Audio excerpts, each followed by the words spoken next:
Et à la une du journal, le président Abdel Fattah al-Sisi a inspecté aujourd'hui plusieurs modèles de véhicules blindés après leur développement par le département des véhicules des forces armées. Le général d'armée Ahmad Mohamed Zaki est ministre de la Défense et la production militaire. Le général Kamel Wafa'i, directeur du département des véhicules, était présent. Le porte-parole de la présidence, l'ambassadeur Bassam Rodi, a affirmé que l'inspection du président a pour but de suivre les travaux de développement du système de travail au sein des forces armées et d'inspecter les nouveaux modèles de blindés à multiples usages, notamment pour la lutte contre le terrorisme et la sécurisation du front intérieur des forces armées et de la police civile. Le président al-Sisi a également revu les travaux du nouveau développement des équipements et des véhicules blindés.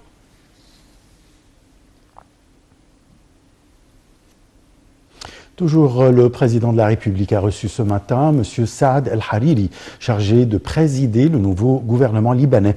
Le président El-Sisi a assuré aujourd'hui le souci de l'Égypte à préserver l'État libanais en premier lieu pour le faire sortir de la crise actuelle, notamment en défendant les intérêts du pays au premier plan et la nécessité de la formation d'un gouvernement indépendant à la hauteur des défis actuels et qui préserverait le tissu national du pays.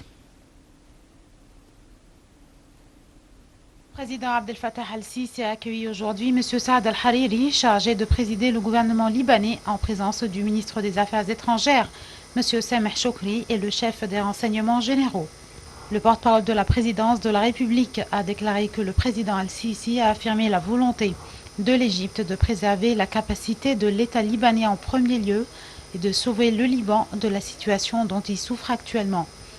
Cela va se réaliser au moment où tous les dirigeants libanais mettent au premier lieu l'intérêt national, règlent les différends en déployant tous les efforts pour former un gouvernement indépendant capable de faire face aux défis actuels et de sauvegarder les ressources du peuple libanais frère et son unité nationale.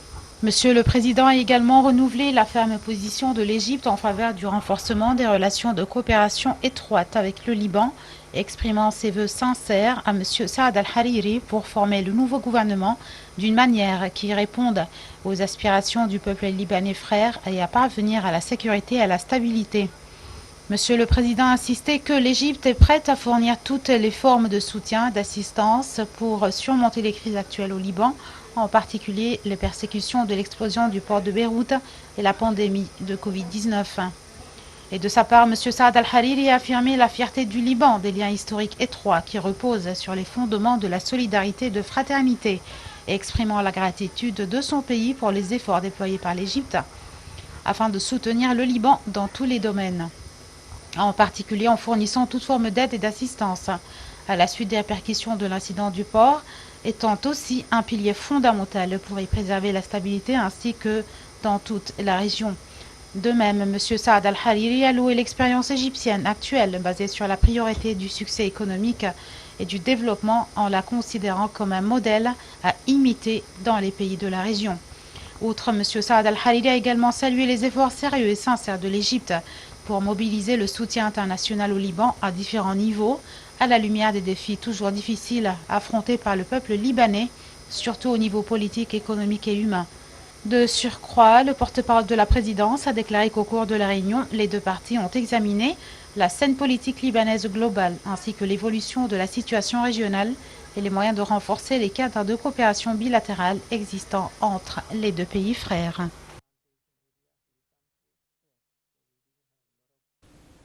Le ministre des Affaires étrangères Sameh Choukri et le chef des renseignements égyptiens Abbas Kamel se sont entretenus aujourd'hui avec M. Saad al-Hariri, chargé de présider le nouveau gouvernement libanais au palais d'Al-Tahrir au Caire. Et lors de l'entretien, M. Choukri et Kamel ont confirmé la position fixe de l'Égypte à soutenir la sécurité et la stabilité du Liban frère, ainsi que soutenir ses efforts face aux défis actuels.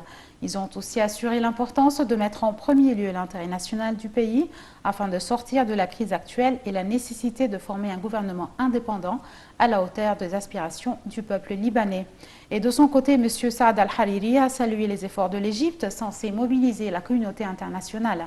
Il a réitéré la volonté du Liban à approfondir les relations bilatérales dans plusieurs secteurs prioritaires et profiter de l'expérience égyptienne en termes de développement économique et social.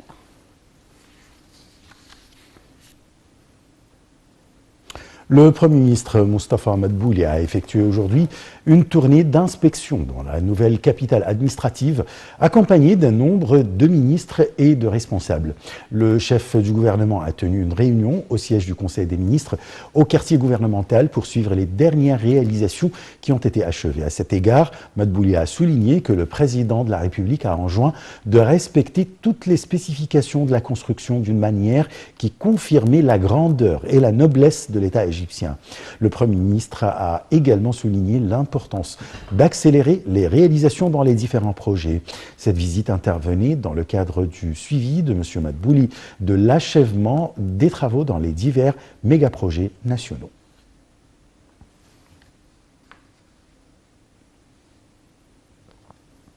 Et le Conseil des députés a entamé aujourd'hui sa session avec une audience réservée à 2 rapports séparés, l'un du ministre de l'Électricité, Dr Mohamed Chakir, et le deuxième rapport du ministre du Logement, Dr Asim Al-Ghazzar, qui présente la gestion de leur ministère et leur politique vis-à-vis du programme gouvernemental L'Égypte s'élance, Masr Tantaliq 2018-2022.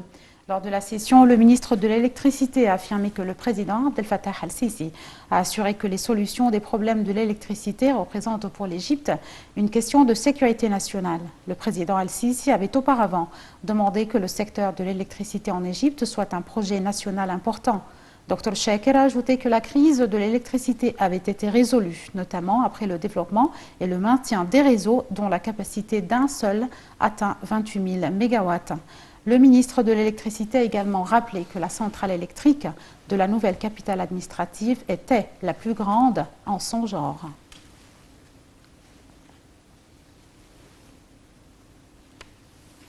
Les activités de l'exercice conjoint aérien égypto-français qui sont déroulées pendant plusieurs jours ont pris fin hier. L'exercice comprenait la mise en œuvre de nombreuses activités conjointes qui reflétaient le haut niveau des forces aériennes égyptiennes.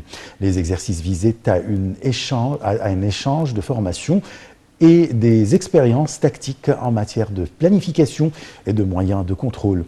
Ces exercices s'inscrivaient dans le cadre du développement des relations bilatérales, militaires et de la coopération conjointe de l'armée de l'air égyptienne avec ses homologues de pays frères et amis. Le commandant de l'armée de l'air, Mohamed Abbas Helmi, le vice-président des opérations aériennes françaises et plusieurs commandants des forces armées égyptiennes et françaises ont assisté à ces exercices.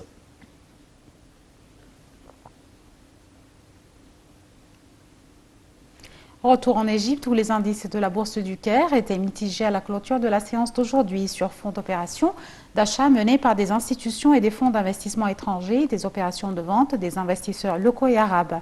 Le capital du marché des entreprises cotées en bourse a atteint 707 milliards 300 millions de livres égyptiennes. L'indice principal EGX 30 a perdu 0,16%, atteignant 11 619 points. Les deux indices EGX 70 a gagné 0,1% alors que EGX 100 a reculé de 0,03%.